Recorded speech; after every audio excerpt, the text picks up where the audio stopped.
Shawn Timothy Nelson was not your average criminal. He wasn't a career felon or gang member. Born in 1959, he served honorably in the U.S. Army as a tank crewman. After his service, he returned to civilian life and started a plumbing business in San Diego. But over the years, life began to unravel. He lost his mother to cancer, his marriage collapsed, and financial troubles piled up. His business failed.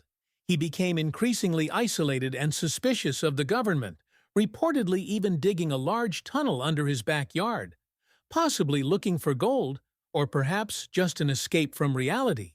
Those who knew him described a man who was once bright and ambitious, slowly falling into paranoia and depression. By 1995, he was unemployed, addicted to methamphetamines, and facing eviction from his home. In his mind, the world had turned its back on him. On that fateful day, Shawn Nelson walked into the California National Guard Armory in Kearney Mesa, an area he was familiar with from his Army days. The facility was shockingly unguarded. No security gates, no patrols, no armed personnel. He knew exactly where to go. Right to the tank yard. And there they were, rows of M60 Patton tanks, relics from the Cold War, each weighing nearly 60 tons.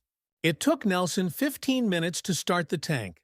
Once the engine roared to life, there was no turning back.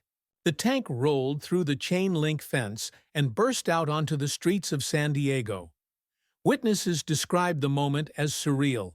Some thought it was a military exercise. Others feared a terrorist attack. The truth was even more unbelievable. A single man had hijacked a military vehicle and was now tearing through civilian streets.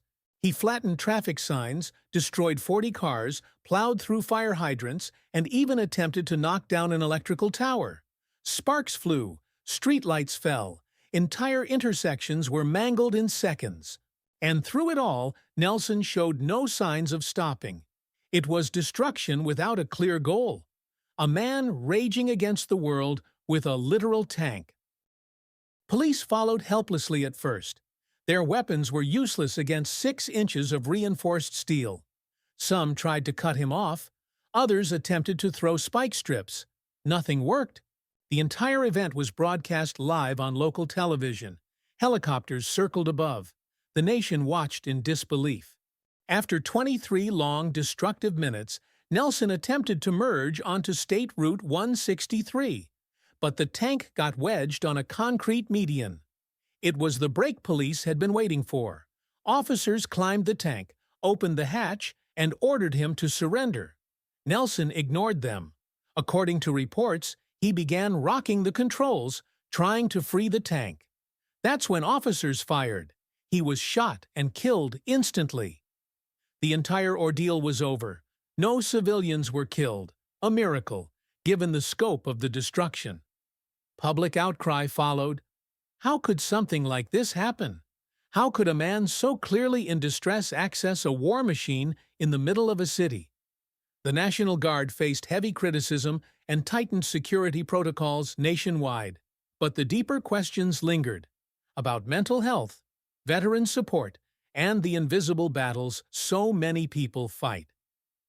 To this day, the story of Shawn Nelson is remembered not just as a bizarre crime, but as a chilling reflection of a man pushed to the edge. In the end, Shawn Nelson didn't want money. He didn't have a political message. He wasn't seeking revenge. Maybe he just wanted to be seen, to leave a mark before disappearing forever into history. And he did. If you found this story as shocking as we did, give it a like and share it with someone who loves bizarre true stories. And don't forget to subscribe to Gledai Ovo for more unbelievable moments from real life.